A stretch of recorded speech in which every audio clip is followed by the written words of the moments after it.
So let me give you a little bit of an outline for how this session is going to work.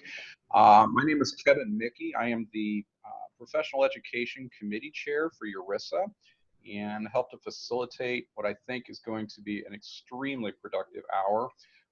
We are very, very fortunate to have with us three presenters today, or panelists, who represent what I would think of as the extremes of what constitutes GIS management in the country. We have Jim Sparks, who is the immediate past Geographic Information Officer for the state of Indiana. We have Cindy Domenico, who is a county official within the city of Boulder, or an official within Boulder, Colorado, and a former URISA president. And we have Steve Steinberg, who is the current Geographic Information Officer for the city of Los Angeles, largest city in the nation. We chose these individuals, and they graciously accepted this invitation because we wanted to provide the opportunity for you to hear how perspectives change on some of these big issues that we're going to talk about today, depending on the context that you work in and the stakeholders that you serve. So the way that we're going to proceed in this hour, the first few minutes, we're going to have each one of the panelists present a little bit about their background and their perspective on how GIS applies to the communities that they represent. Then we're going to address the four big questions that were in the abstract for this panel. And time permitting, we're also going to have the opportunity for you to present questions, which I'd like to offer the chat room as the venue from which to do that. We'll be monitoring that throughout the panel, and I encourage you to chat with yourselves and share ideas at the same time that you're hearing ideas shared from our panelists. We have muted everyone's microphone from the get-go so that we don't have a lot of background noise, given that this is being recorded.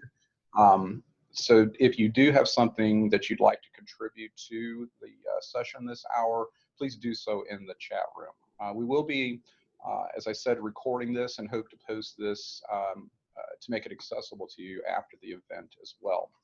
So without further discussion, I'm going to immediately introduce our first panelist, Steve Steinberg. And Steve, take it away. Thanks, Kevin, and good morning to the West Coast part of the crowd here, and good afternoon to everybody else. And I do want to make one correction. I'm not the city of LA, I'm the county of LA, but minor difference.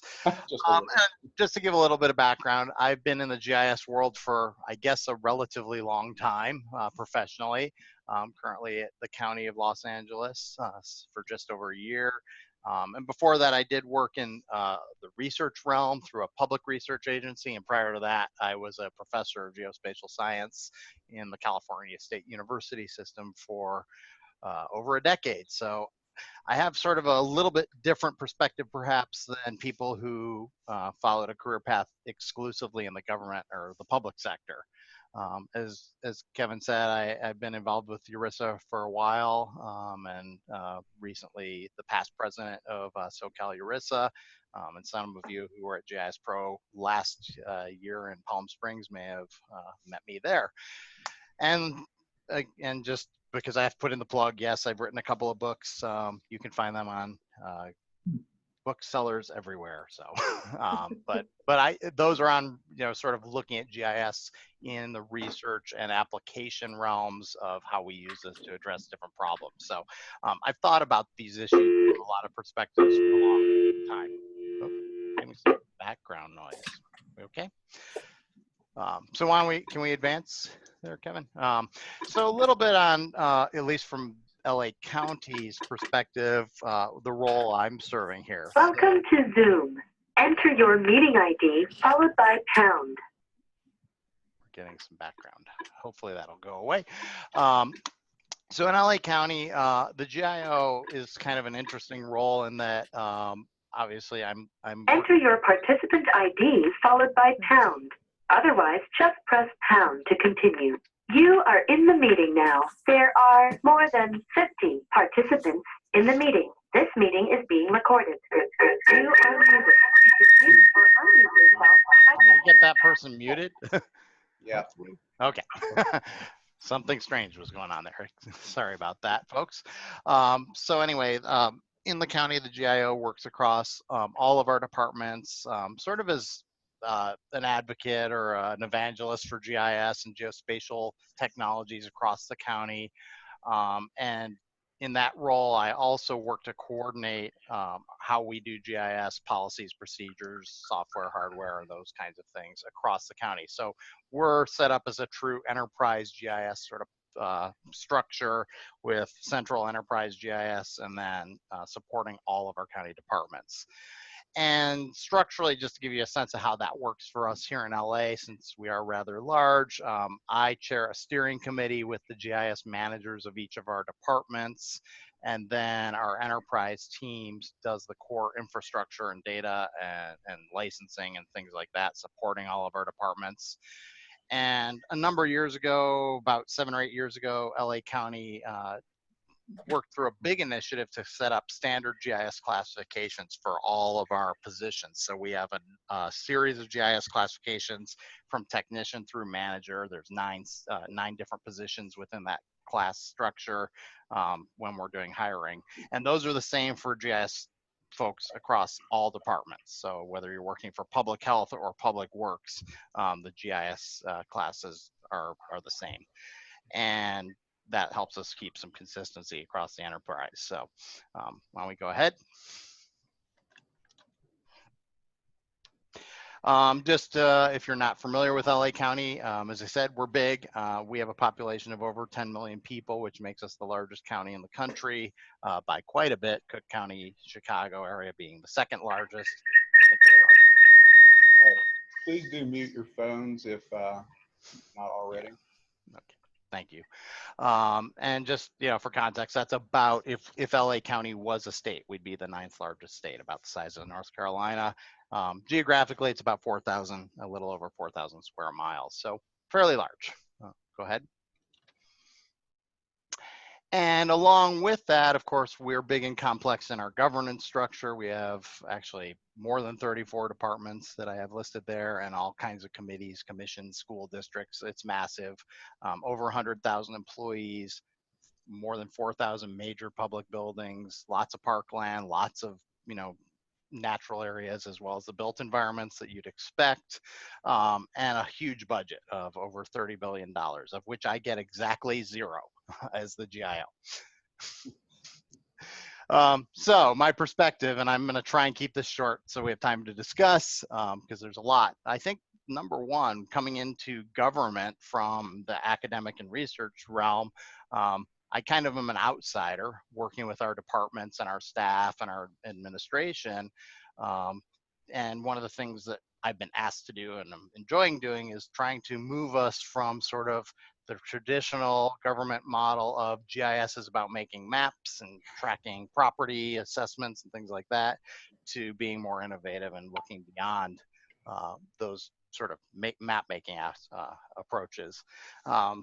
And in that vein, really pushing sort of a perspective, from an academic education perspective, how do we make our workforce more effective and stay up to date through training, approaching new technology, new tools, and new products to push our innovation. And of course, those of you coming from the government sector know that can sometimes be difficult given job classifications and unions and everything else, how we can keep pushing that. And I think most importantly, and the thing that at some level was surprising to me coming into a large county like LA was for lack of a better term, the lack of vision that many departments have towards spatial data. Many departments think the non-spatial view of their information is fine and like to work with spreadsheets and tables of numbers and things like that. And it's surprising to me, although not anymore, how often I go in to meet departments across the county and talk about what their questions and business are about, and they think they have no use for GIS. So one of the big things we've been pushing towards is how do we expand GIS across the enterprise? And I think most people on this call probably know almost all spatial that government works in is spatial in some form. We're managing geography and people across geography and services across geography. So helping our departments and our management to understand that has been a real interesting challenge over the last year. So I think with that, I will stop and turn it over to Kevin and Cindy. All right. Cindy, would you like to introduce yourself? Maybe offer a little bit Sure. about your perspective? Sure, happy to do that. Hi, my name is Cindy Domenico, and Kevin has put up the map of Boulder County, Colorado, and it's a much smaller, Steve, than your location. We're about 750 square miles, and the image that you see there is the elevation kind of map with municipalities identified, and those are also, they include some unincorporated municipalities. We're on a very small, much smaller scale than LA County. We have about 325,000 people. And actually, Kevin, you want to go to the next slide? 325,000 people. There's should be a little pop-up that shows there. Maybe it's not. There it is. 1/3 of the county are plains, and it's actually kind of it's almost a microcosm of the state of Colorado. A lot of plains and then a bunch of mountains. So 2/3 of our area is mountainous. 325,000 people, 10 cities, several unincorporated little municipality kinds of things, and 125,000 land parcels. And I know the parcel side of it because I was the assessor for 10 years in Boulder County, so I'm definitely coming from a very public service perspective as I look at the world of data and GIS. And I saw it every day in the work that I did in Boulder County. I just retired in January from a county commissioner seat, served in that county commissioner seat for 11 years, and virtually every land use hearing, every decision that we had around location had some GIS product incorporated into the decision-making process. And I can't imagine what life would be like without GIS, because as you said, Steve, 80% or more of the questions that come into a local courthouse really have to do with location and spatial relationships. And so GIS is vital to the work that we did every day there. We used it for all kinds of things, including knowing the law and regulations around oil wells, where and how could they be sited, and share that information with our internal folks and with the public. We also use GIS portrayal of information coming out of the ballot box. When people vote and make a decision about the things that are on the ballot, there's help there at the end of the process using that and putting that data into a spatial portrayal of support or non-support of a specific type of issue. For example, paving in subdivision areas that needed paving. Who supported it, who didn't, and then it gives you an idea of where to start and how to use that information in the most positive way.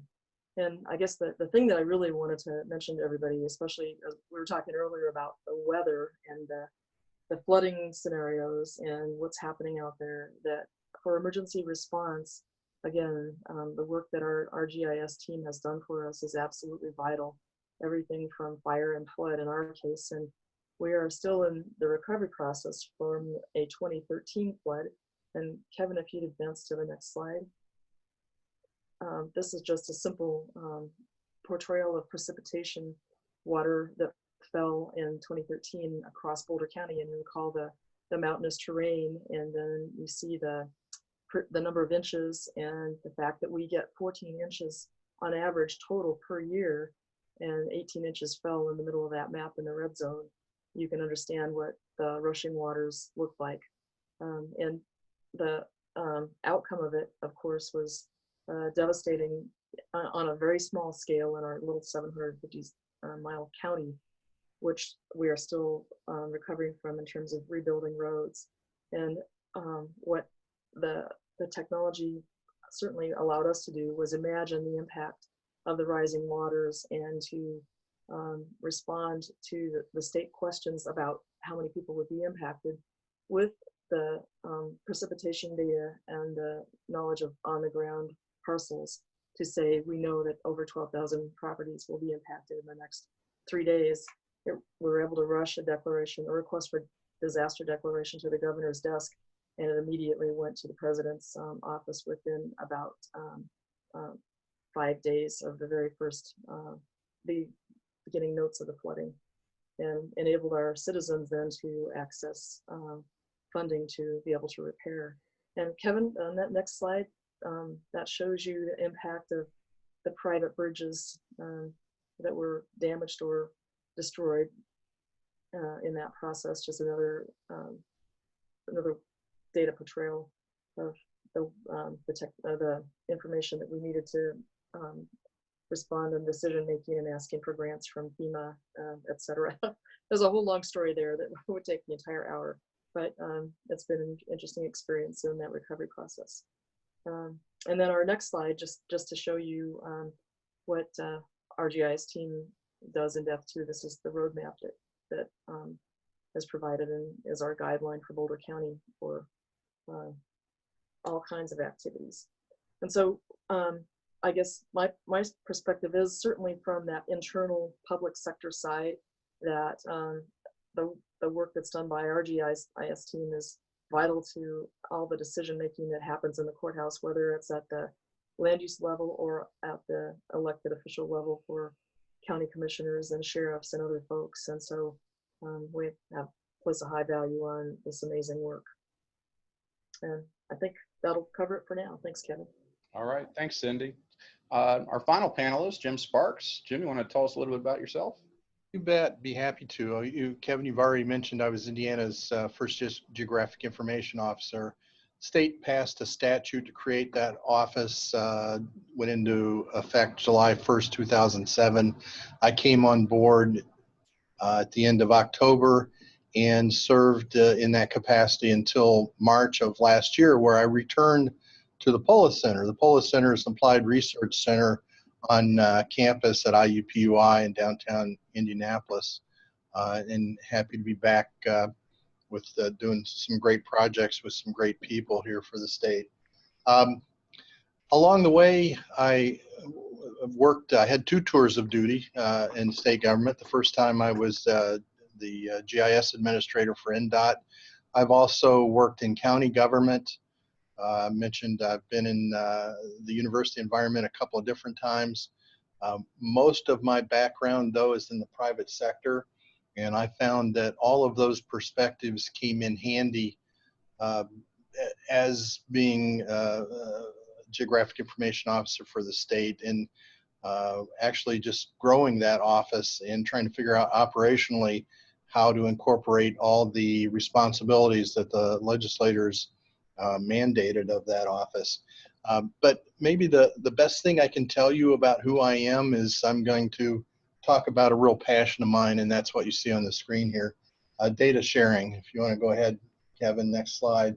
So Indiana has 92 counties, and what would you say if I said I would like to invite all 92 counties to voluntarily provide the Geographic Information Office with land parcels, point addresses, road center lines, and local administrative boundaries? Don't have to, but would love it if you did. A lot of folks said if you got 10 or 20 counties, that would be great. I'm happy to tell you that over the course of 5 or 6 years, we were able to get those data sets from all 92 counties in the state of Indiana. And I think that's an amazing accomplishment that speaks well of cooperation at all levels. But I want to talk about what data sharing means in very practical terms. First of all, if you don't have a data sharing, an open data environment, then you're probably charging for data. And what does that actually look like? Next slide. So if we want to turn data into dollars, that means that as a government, we're going to be charging other governments, right? So if I was in state government, I'd have to charge counties and cities, and I would do that full well recognizing that the next day they'd be charging me for their data, and any kind of cooperation around data just wouldn't happen. Well, how about just charging business? Well, okay, you can do that, except that data actually promotes commerce and economic vitality. And are you really sure? I'll show you that in a second. Are you really sure you want to do that? or maybe just charging the public, that public that we would like to be informed so that they can be engaged in policy decisions, that public. We'll just keep data out of their hands because who knows what the public might want to do with it. Now, I don't think either of those sounds real good to me, but let's take the next slide here and look at what happens in the positive sense if you create an open data environment where you can freely share geospatial information. This, what you see on the screen is a return on investment study that was done in 2008. It concentrated on our orthophotography project at that time, and the data came from about 350 or 60 survey participants, and that showed that just from that group of people, there was about $1.7 billion worth of statewide state projects around the state that were supported by that data. Or another way that they sliced and diced that study was we were seeing about a 34-to-1 return on investment for that ortho imagery. Now that's a little better than my 401k. I don't know what you rest of you are experiencing, but that's pretty good. That's wonderful stuff. Next slide here. I thought this was really interesting, and it's also very current. Just saw this in the last couple of weeks, although this commission, the Geospatial Commission that was formed in UK, has been out there maybe a year or so. But that commission was charged with maximizing the value of the geospatial data holding in the UK. And here's the deal. They said, okay, we're going to provide in the way of financial support $40 million in each of the two beginning years for this commission, but we anticipate we're going to get back about $51.4 billion every year for the extra value that will be coming from the economy as a result of that data working its magic out in the economic environment. Go ahead, Kevin. And if all that number stuff is not your bag, maybe this will make sense to you. This top quote comes from Dave Weiss, a wonderful human being who was the head of the Indiana Integrated Public Safety Commission, that said this: when agencies share data, lives are saved. Wow, that's powerful. Love that quote. And by the way, we all become more efficient as a result of that. So those all seem like really good things to me. Go ahead. This is another study that I like to pull out of the slide deck now and then. So this is also something that happened in the UK, but I believe it relates directly to what we see in the US. You can see a listing of all kinds of different data sets, and they're a little bit hard to read, but economy, transportation, agriculture, business, planning, banking, and so on and so forth. The question is, which category of data has the most applicability amongst all sectors? Well, it's the one on the far left, and guess what that one says? It says geospatial. Why is that important? What that says is that with a strong geospatial data holding that's freely distributed in an open data sharing environment, there is just a lot of potential to do great things for the citizens who originally paid for that data, by the way. Go ahead. So thanks, Jim. We've had a chance to hear a little bit about the backgrounds from each of the panelists and their perspective on some of these big topics that we're going to get into now. What I'm going to do is ask 4 questions, the ones that I'm sure many of you signed up for this panel discussion for in the first place, and go around the room essentially and ask each of our panelists to respond. So let's get started with the first one. Cindy, would you be willing to take this? What are the boundaries between data privacy and the public good in your thoughts? Well, this is a great question, Kevin. I'm glad that you asked it on it. I'd be really curious about what the participants on the call think as well. Because from a local perspective, we've wrestled with this question for many years.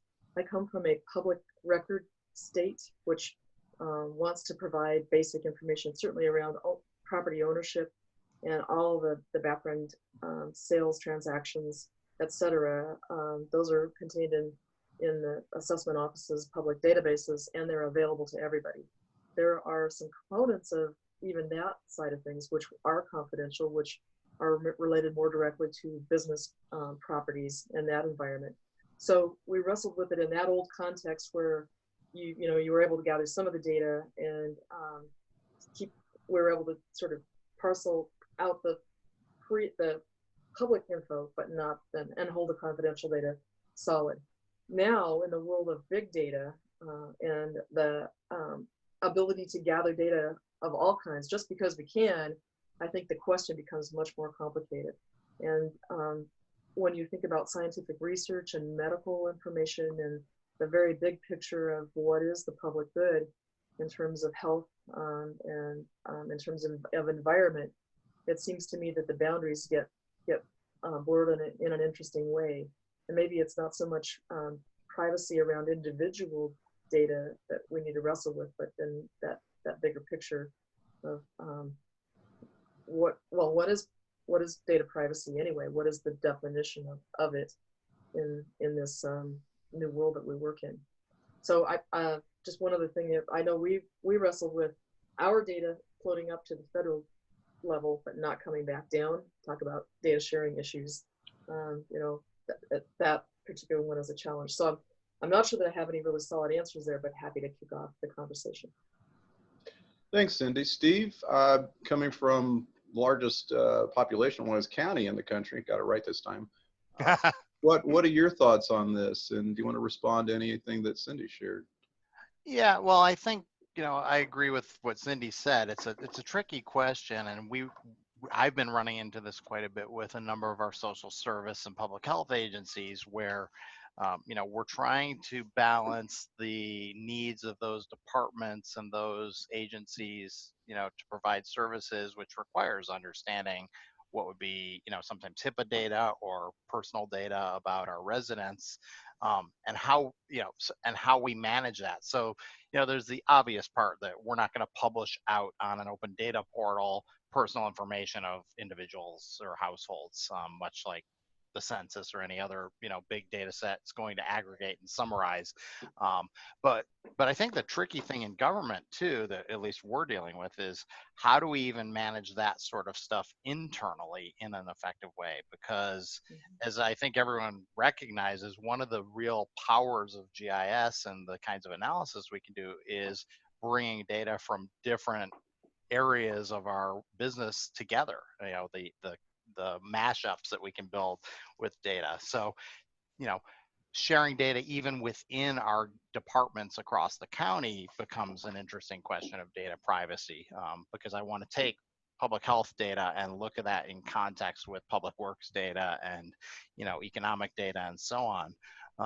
So one of the things we've been trying to work through is how we can do that in a way that exposes valuable data resources to our county staff doing the analysis for these kinds of questions.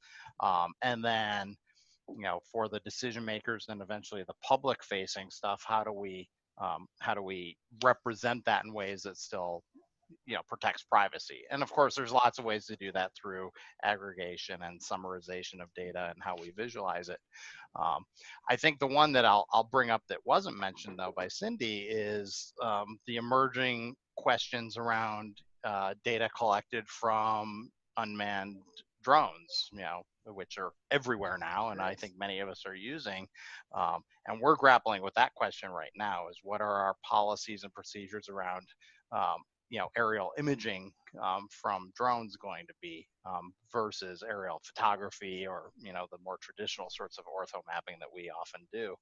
I think that's an open question. It's probably going to end up going through a number of discussions and probably the courts at some point. But again, I think at the end of the day, I've had to struggle with this one personally. We just had, not that last fall, a major fire here in LA County and Ventura County up near Malibu. You may have seen on the news.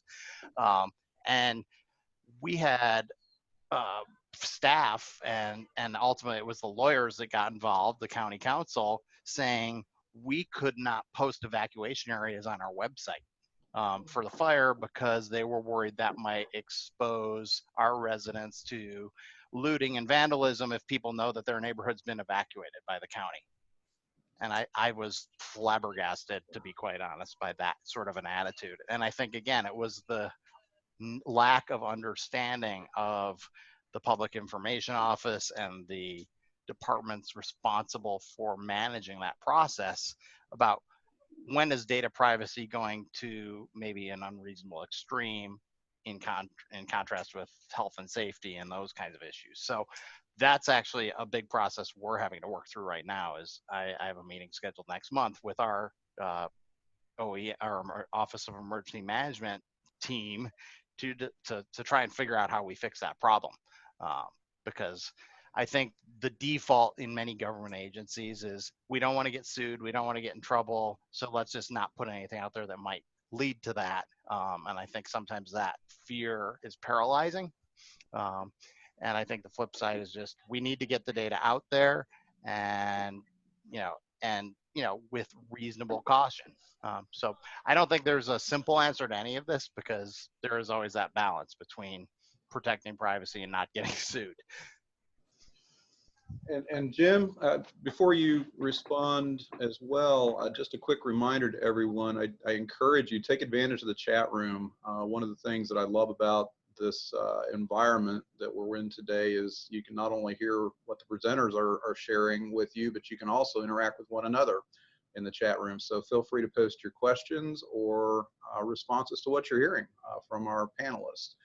Jim, I know this is a topic near and dear to your heart, as you alluded to a bit in your introduction. Do you want to add a little to that?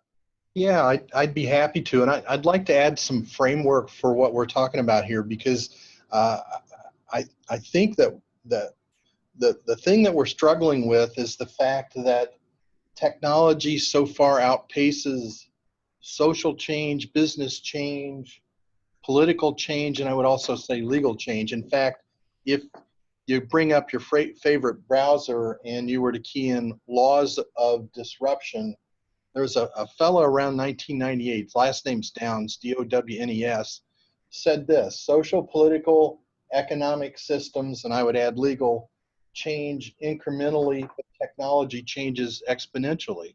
So what he's saying is our laws and our societal reaction to technology changes, including how freely personal information is made available, is what we're dealing with right now. And I'd like to add just a little bit of a wrinkle to this and take it from any kind of personal information, which, you know, it has a basis all the way back, roots all the way back in the Fourth Amendment, which said, I happen to have this in front of me, the right of the people to be secure in their persons, homes, papers, and effects against reasonable searches and seizures.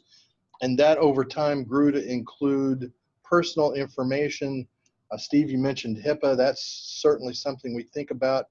Also, the Driver's Privacy Act of 1994 restricted, amongst other things, documenting or printing the person's full social security number. So that's why we see XXX-XX- and then whatever the last four numbers are.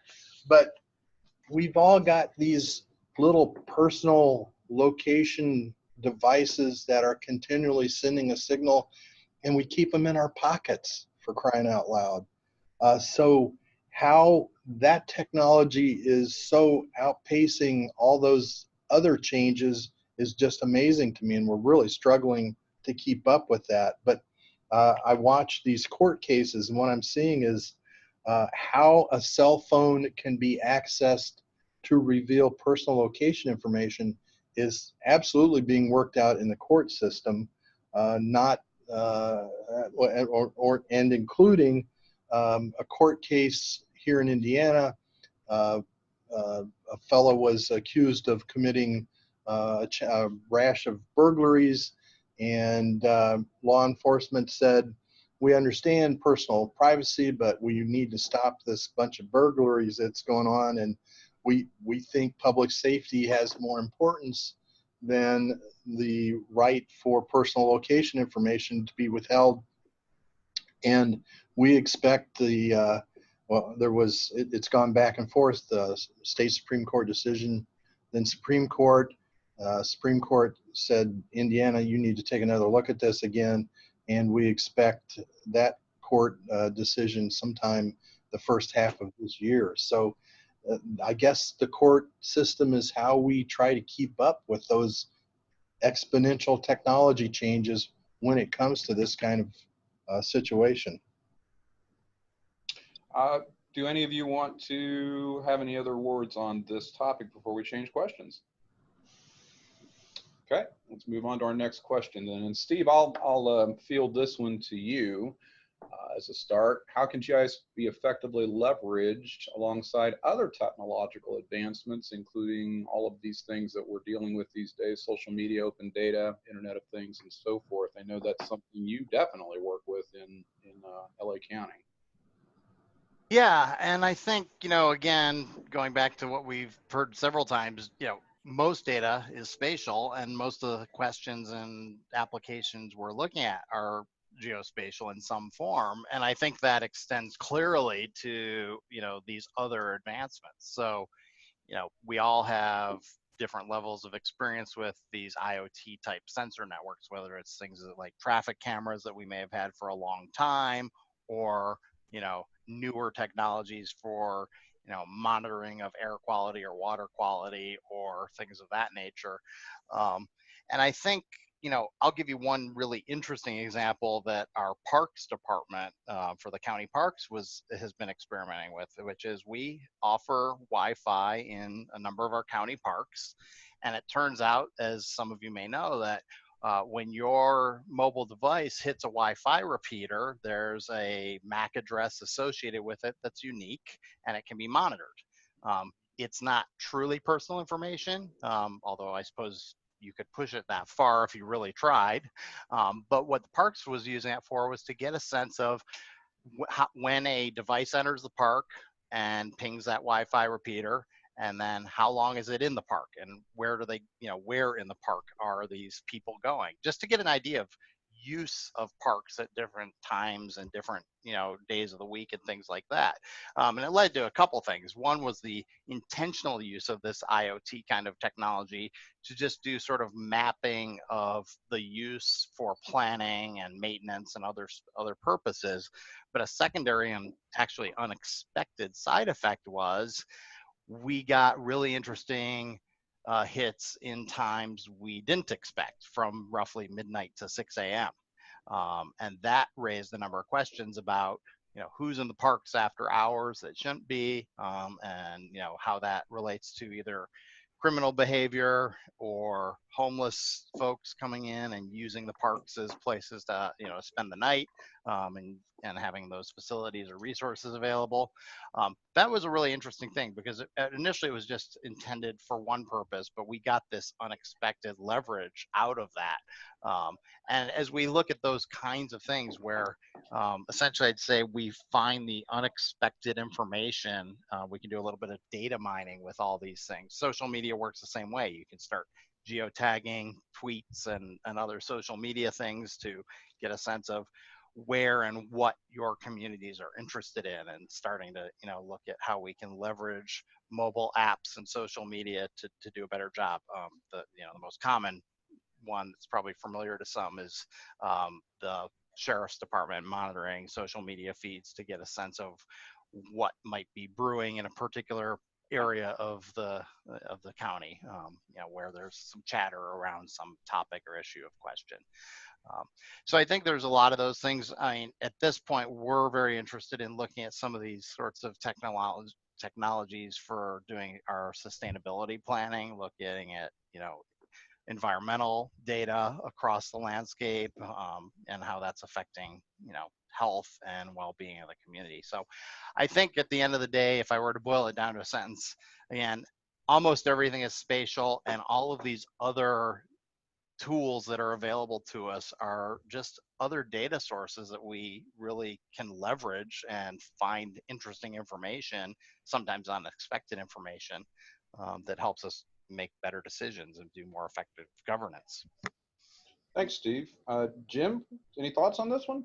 Yeah, sure. I won't spend much time with IoT. Great answer, Steve. I will just leave that there. But a couple things about social media.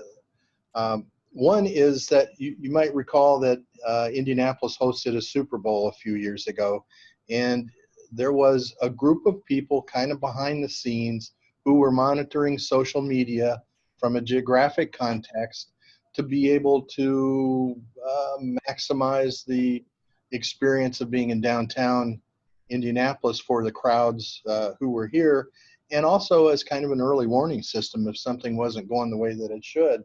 Um, I don't know this for a fact, but I strongly suspect that also happened over the weekend. We had this little race in town that draws a few people, and I believe probably that a similar setup was happening there. And then one comment. The other thing about social media that puzzles me a little bit is the promise of using social media and geofencing type technology so that we can have a better consumer experience. So what I'm talking about is your phone sees that you're pulling up outside of an Ace Hardware store and sends you, here you go, Jim. Here's a 20% off coupon for grass seed or whatever else.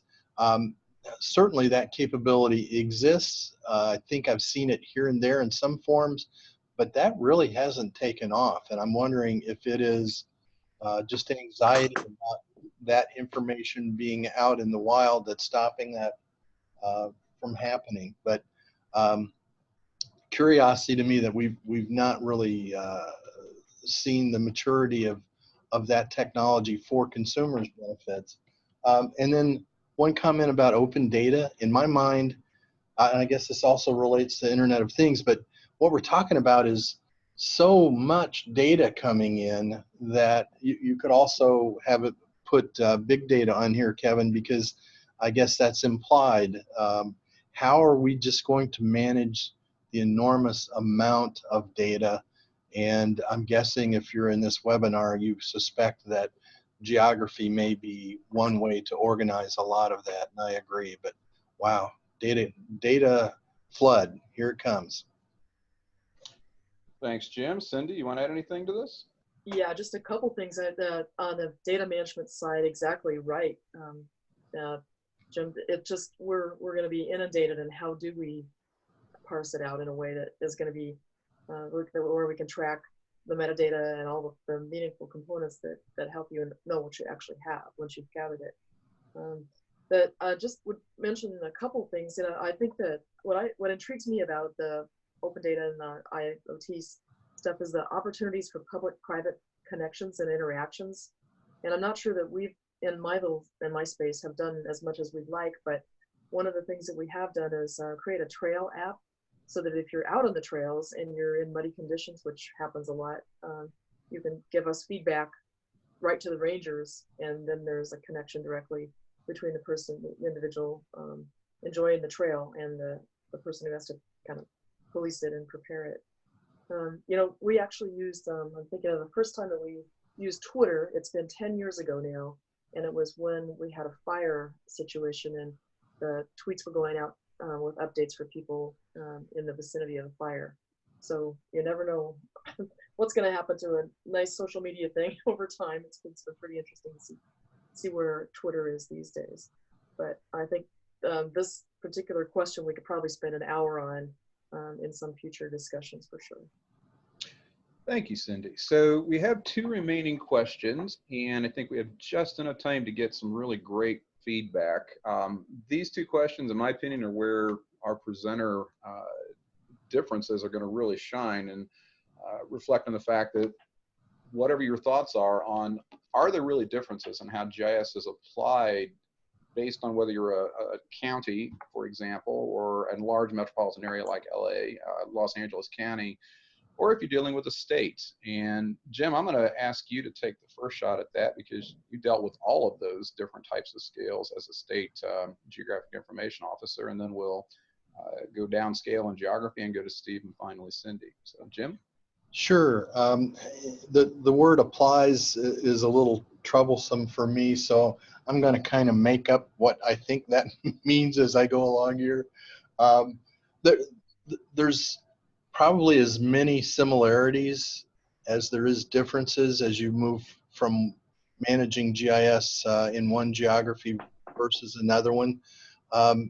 In the other folks on the panel can certainly address county and city and local. So I'm going to talk for just a second about state. And one of the things that strikes me is that you've got so many different organizations at a state level that you need to collaborate with. And after all, that's how we all get things done, right? We work together. So I mentioned Indiana has 92 counties. We've got several hundred towns and cities. Almost all of those folks have some kind of GIS resource in this day and age.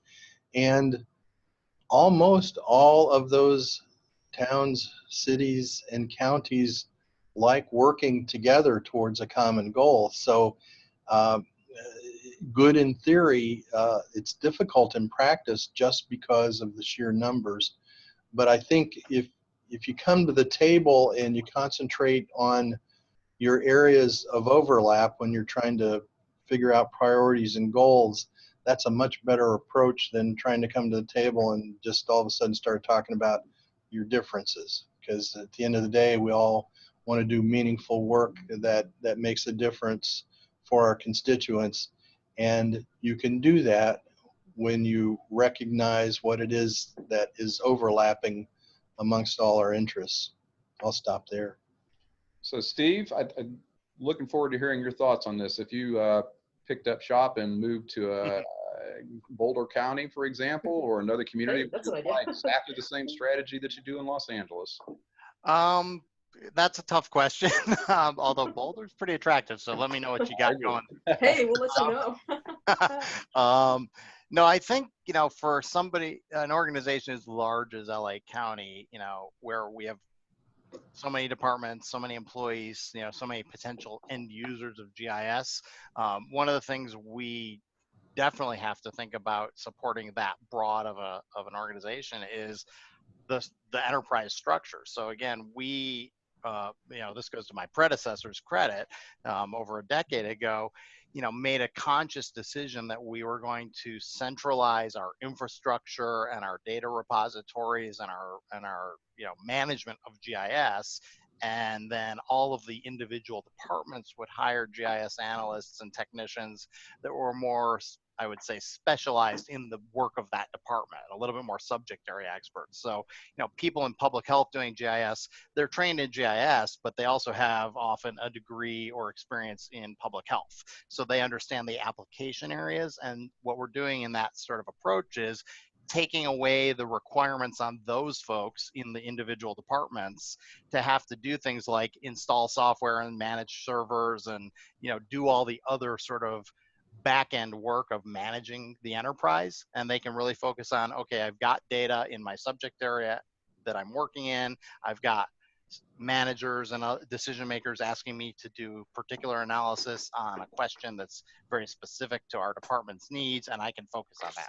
So we've really sort of, in a sense, given people more freedom to do their disciplinary work because we're so large. And of course, in a smaller environment, your GIS people often are jack of all trades because they have to be.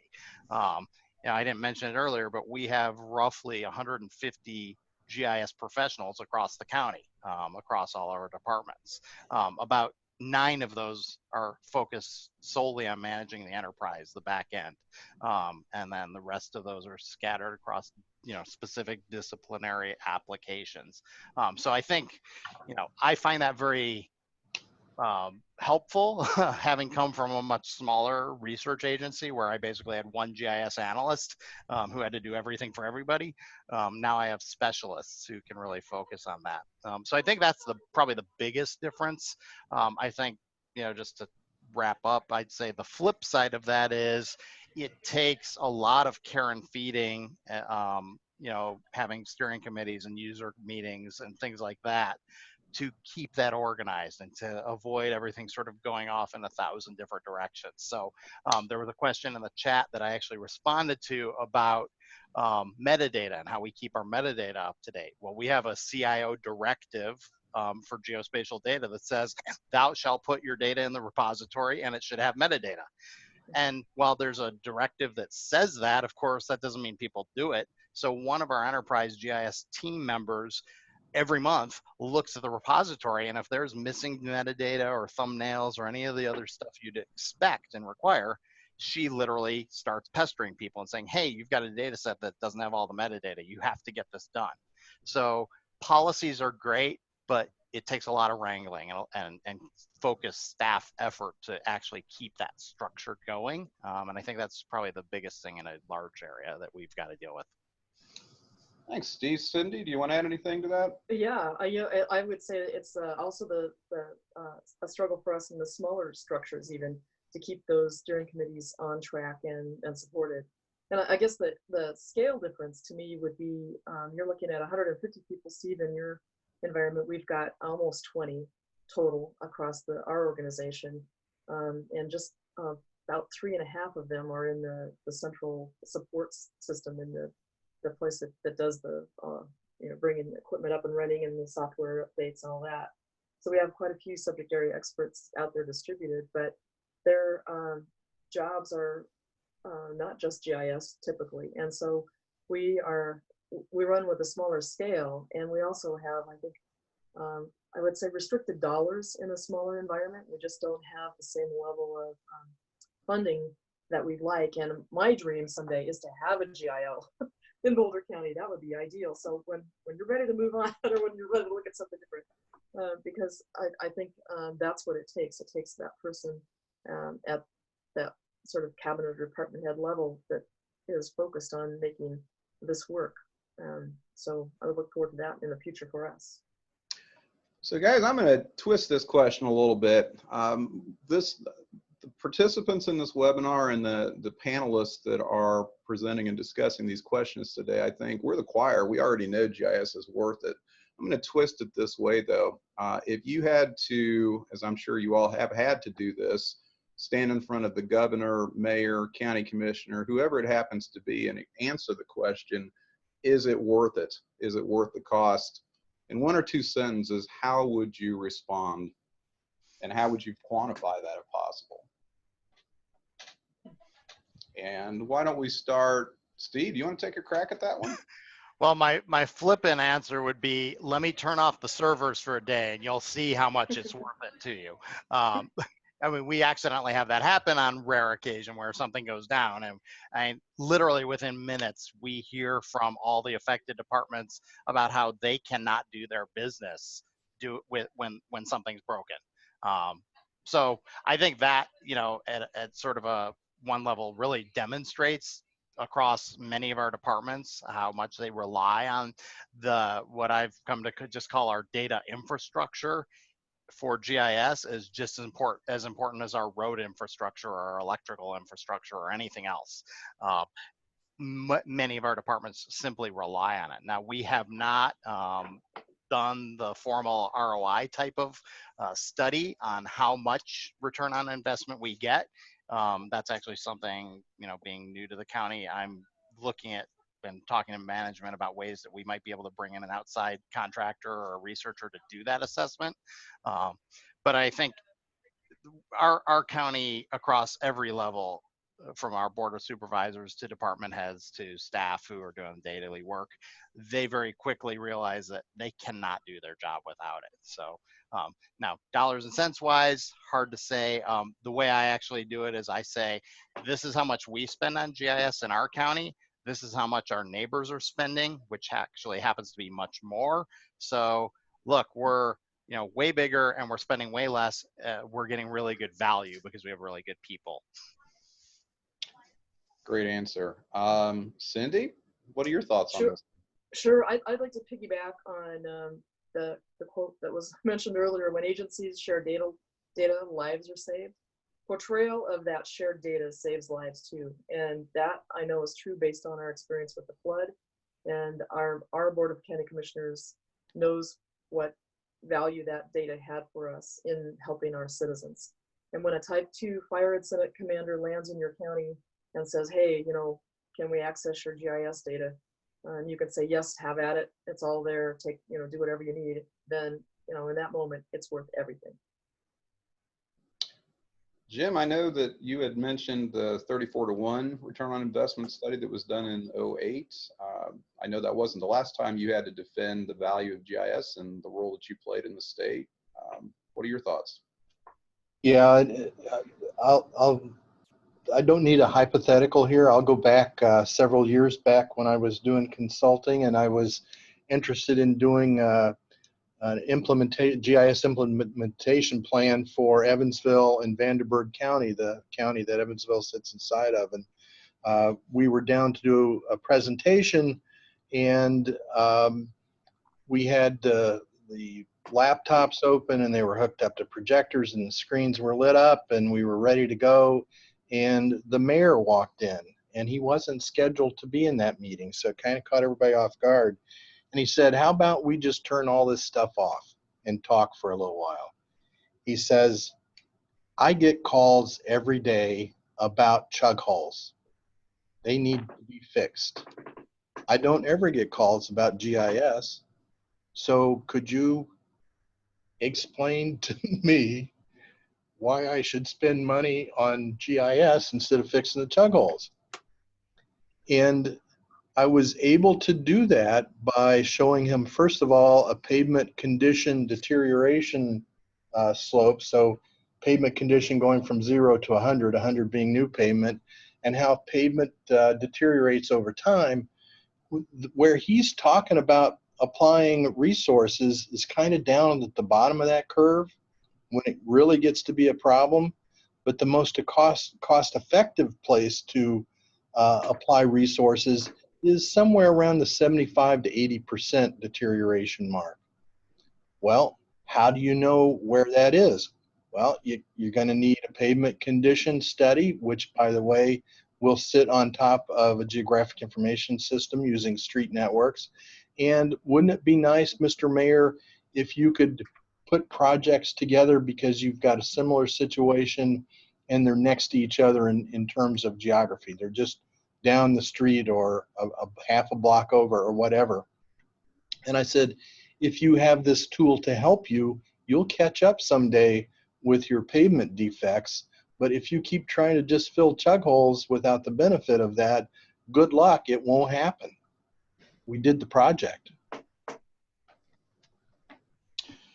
Well, I appreciate all the great feedback you guys have provided on these questions. There's a number of questions and conversations that went on in the chat room, which I'm delighted to see. Our presenters have graciously offered to respond to those. We'll post that along with the recording for this webinar on the website. You'll be getting a notification about that in the coming days. So Cindy, Steve, and Jim, thank you ever so much. You're welcome. For what Thank you, Kevin. It's great. You're welcome.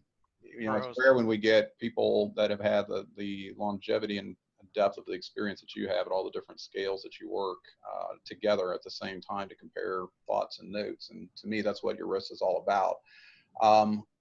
You know, on that, there are so many educational opportunities coming up. Hopefully everyone that's watching today is familiar with these conferences. We've got a number of, and I'll ask Wendy in just a moment to perhaps comment a bit on these. We also have a number of additional webinars that are going to be coming up on using GIS for CAMA, disaster management, various things related to coastal GIS and so forth. So stay tuned, watch your emails to those announcements. Wendy, do you want to perhaps say a couple things about our conference lineup? Certainly. Some of you, and I've looked at the participant list, I've recognized a lot of names from folks who have attended our URISA GIS Leadership Academy in the past, and who have attended GIS Pro and who have participated as a speaker at our conference. And I hope you'll check out the lineup of events we have coming up. We just finished off the GIS Leadership Academy in Raleigh, North Carolina last week. We had 60-some people there. It was one of the biggest ones we've had yet, and it was a huge success. And I think all of you folks who are interested in GIS management, that's why you attended this webinar. I think you'd get a lot out of the GIS Leadership Academy as well. I'm posting a link also to a survey that our GIS Management Institute is doing right now on GIS management practices, and I got them to extend the deadline to participate in that until June 17th. So it would be fantastic if we could get participants from this group to check out that survey and provide your feedback. So thank you so much. Well, thanks, Wendy. And thanks again to our presenters.